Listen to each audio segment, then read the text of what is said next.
जिला का सबसे बड़ा जो पोस्ट है वो जिला परिषद के चेयरमैन का है। जिला परिषद के चेयरमैन को भली भांति संभालने वाला एक शख्स अगर किसी पार्टी से भी जुड़ता है, राजद को भी यहाँ पर उसने तवानाई बख्शी थी।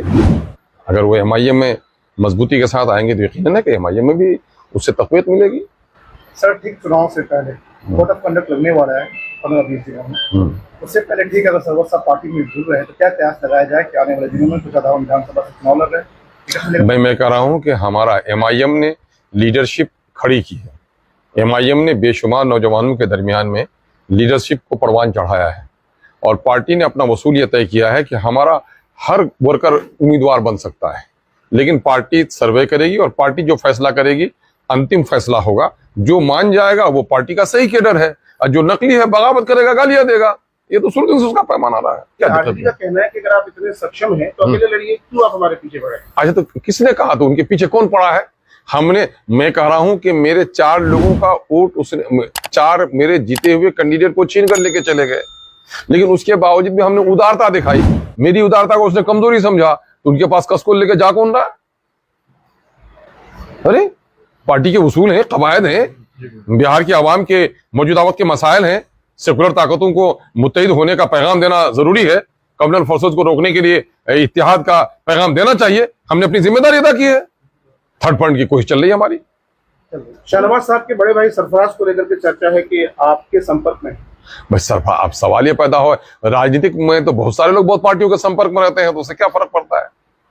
हाल ही में हाजी अब्दुल सुभान ने एक बयान दिया है जिसमें कहीं ना कहीं अख्तरुल ईमान साहब और ओवैसी साहब की उन्होंने कसीदे पढ़े हैं। क्या आपसे बातचीत चल रही है? उनके दिल में मोहब्बत होगी। सीमांचल में एमआईएम को मजबूत करने के लिए अख्तरुल ईमान साहब क्या इकदाम उठा रहे हैं? सीमांचल की आवाम से पूछ लीजिए कि सीमांचल के हक और हुकूक की बात करना, सीमांचल के साथ नाइंसाफियों को तस्करा करना, सीमांचल के नौजवानों को सियासी एतबार से बाशऊर बनाना, उनको हौसला देना, सीमांचल डेवलपमेंट काउंसिल की बात करना, सीमांचल को आंकड़ों के जरिए से सीमांचल के साथ क्या क्या नाइंसाफी हुई है, पर कैपिटा इनकम कितना कम रहा है, सरकारी नौकरी में हिस्सेदारी कितनी कम रही है, इंफ्रास्ट्रक्चर का डेवलपमेंट नहीं हुआ, ये सारे इशूज हैं, ये सारे अवामी इशूज हैं। हम इसी के जरिए से लोगों को तैयार कर रहे हैं। आखिरी सवाल है, आज ही जन स्वास्थ्य पार्टी के जिला अध्यक्ष मुस्तफी आलम साहब ने एमआईएम पे इल्जाम लगाया कि ये कट्टर पार्टी है और दूसरे कि ये अपने जो नौजवान उसको गालीबाज बना रहे हैं। अब सवाल ये पैदा होता है, जब वो बेचारे बोलते हैं तो ऐसा लगता है कि मुहावरा हम लोगों ने पढ़ा था, खिसियानी बिल्ली खंभा नोचे। वो जब एमआईएम का नाम आता है तो उनके चेहरे पे जाहो जलालो, गम व गुस्सा व नफरत सब कुछ की लकीरें तन जाती हैं, लेकिन अंगूर खट्टे हैं। अगर ये पार्टी उतनी ही खराब है तो इसके टिकट के दावेदार क्यों थे और टिकट नहीं मिलने पर इतने रंजीदा खातिर क्यों थे? वाह वाह। अच्छा, बेचारे के बालिग हुए भी ऐसा भी नहीं हुआ कि अभी पिछले साल बालिग हुए हैं। अरे उनके बालिग हुए तो बड़े हमारे सीनियर हैं भाई, हम बड़ी इज्जत के नजर से देखते हैं, हम लोग के आइडियल हैं। वो एक ही हाई स्कूल से हम लोग मैट्रिक पास किए हैं, बाद में बहुत हद तक करीब रहे हैं, तो इतनी समझ उसको इतनी देर से आई, ये तो अफसोस की बात है भाई कि एमआईएम इतनी खराब पार्टी है। ये बात उम्र के 67 साल में उसको समझ में आई, तो ये बात तो बहुत अफसोस की बात है भाई। सर, आपकी पार्टी क़यादत मजबूत करने की बात करती है, लेकिन जब टिकट देने की बात आती है तो पैसे वालों को तलाश करती है। नहीं, ऐसी कोई बात नहीं है। वो हमारा कैडर भी है, पैसा वाला भी था, और यही वजह है कि उसको हम लोगों ने तरजीह दिया था और पार्टी ने सर्वे कराया था। पार्टी, अब मामला ये है कि कुछ तो बात रही होगी ना, हमारी जो ये बदहाली है उसकी कुछ तो वजह हो रही होगी ना। हमारे लोग कमिटेड नहीं होते हैं, है ना, हमारे लोग पाबंद अहद नहीं होते हैं, है ना। ये बलवाही मिट्टी है, जरा कट भी जाती है जल्दी जल्दी, तो ठोकर खाए हैं हम लोग, संभल के चल रहे हैं। अरे आप तो ये कहिए ना, इस आंधी और तूफान में एक कमजोर सा दरख्त खड़ा था, वो अख्तरुल ईमान था। जो बारावर थे, जो दौलतमंद थे, बह गए ना यार, तो दौलत किस काम की? अमूर में अख्तरुल ईमान साहब कितने मजबूत हैं? अब ये तो अवाम की आवाम बताएगी, अख्तरुल ईमान के अब्बा की मजाल नहीं है बात करने की। चुनाव वहीं से लड़ेंगे। हाँ इंशाल्लाह, अमूर के अवाम ने जो मोहब्बत दी है, उनकी जो खिदमत की है, तो मुझे उनकी खिदमत के और कुछ मंसूबे हैं जिसको अमली जामा पहनाना है। मैं इंशाल्लाह लड़ूंगा। अवाम एक बात कही कि सरवर साहब जो है, उनके वालिद साहब आपके दोस्तों में से है और पुराने पार्टी के जिम्मेदारों में से है। अब उनके साहबजादे हैं, वेल एजुकेटेड हैं, चेयरमैन पद भी रह चुके हैं। प्रयास ये लगाया जाए कि दाव खेला जा सकता है।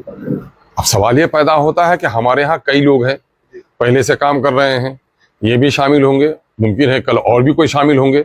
पार्टी ने ये उसूल बनाया है कि हम अनकरीब सर्वे करेंगे, हमारे जो उम्मीदवार हैं आवाम के दरमियान में उनकी क्या मकबूलियत है, हम सर्वे कराएंगे, उसकी बुनियाद पर इंशाल्लाह फैसला करेंगे। सर एक खबर चली थी 6 करोड़ में खुजादमन की सीट जो है डील हो चुकी है। उस अल्लाह के उस बंदे से पूछ लीजिए कि फिर वो 6 करोड़ वाला कहाँ, और वो 6 करोड़ किस जगह। हम लोग को कुछ तो मिल जाता, पार्टी के नाम पर चंदा कर कुछ करवा देते।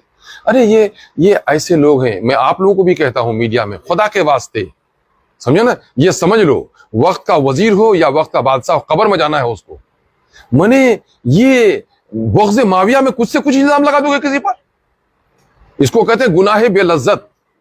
तुमने गुनाह भी किया, कोई लज्जत भी तुमको नहीं आई, तुमने गिबत, ये बोहतान है, ये इल्जाम है ना। कहां जिसके नाम ले रहे थे वो बेचारा अपने मुंह से उम्मीदवार अपने आप को नहीं कहा, ना हमने उसकी उम्मीदवारी का ऐलान किया। अवाम के दरमियान में एक बात उठी और अवाम के दरमियान वो बात बैठी, और ये 6 करोड़ की बात कहां से आ गई भाई? उस बेचारे को पूछ लीजिए कि आपको किसने खबर दी थी। सर आखिरी सवाल है हमारा, 5 सीटों पर आपकी जीत हुई, लेकिन कोचाधमन की जो सीट जो आपका पैतृक जगह है आपको, तो वो आपके लिए काफी चैलेंजिंग है और आप चाहेंगे कि इस बार वो सीट आपकी निकले। तो जाहिर है मास्टर मुजाहिद साहब और मौजूदा विधायक इजहार रज़की साहब, तो उन दोनों के टक्कर में आप किस तरह के कैंडिडेट को? भाई वो लोग बहुत बड़े बड़े लोग हैं साहब।